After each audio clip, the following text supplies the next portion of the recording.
สบายดียินดีต้อนรับเข้าสู่ละสนนฟาร์มพี่น้องทั่วแขกดำทั้งหมดนี่พี่น้องมื้อนี้ทางเฮาจะเตรียมจัดส่งพี่น้องทางบ้านเด้อพี่น้องเด้อเป็นในทั่วแขกคัดพิเศษพี่น้องของเฮานี่จะเป็นกาหมาลายเด้อมีขายตลอดทั้งปีแล้วก็จะทั่วนี่เนาะจะบ่มีข้างเก่าเนาะดังที่พี่น้องกังวลนะเพราะมาเท่าใดก็เบิดเท่านั้นบ่มีข้างพี่น้องมาใหม่ตลอดเด้อพี่น้องเด้อ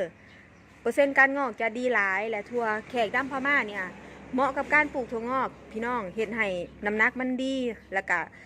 เห็นให้ความแข็งแรงของต้นนี่นะจะดีกว่าเนาะพี่น้องนี่สำหรับผู้ใดที่กำลังแนมหาถั่วแขกดำพม่าพี่น้องก็สามารถ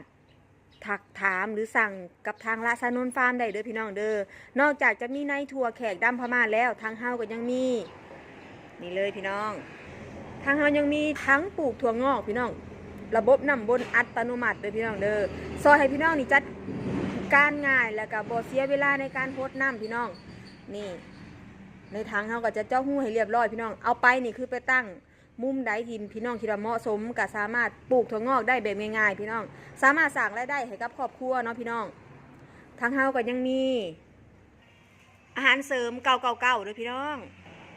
แป้งกันเชื้อราชีบัวพี่น้องเป็นแป้งที่ควบคุมเชื้อราได้ดีหลายพี่น้อง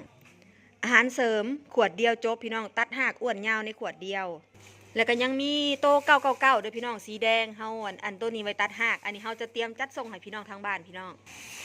นอกจากนี้แล้วเนาะพี่น้องทางบ้านหากทานใดที่ยังบ่เคยมีประสบการณ์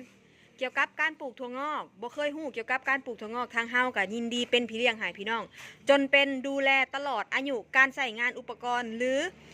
ดูแลตลอดการเดินทางในการปลูกถั่วงอกพี่น้องเป็นหมู่คู่คิดนะครับพี่น้องทางบ้านเด้อสนใจก็อย่าลืมติดตามทางละสนนฟาร์มให้นำเด้อพี่น้องเพื่อจะบ่พลาดคลิปที่มีไอเบสจะนำมาให้พี่น้องได้เบิ่งมื้อนี้จะไปส่งในถั่วแขกให้กับพี่น้องทางบ้านก็เด้อพี่น้องเด้อพอกันใหม่คลิปหน้า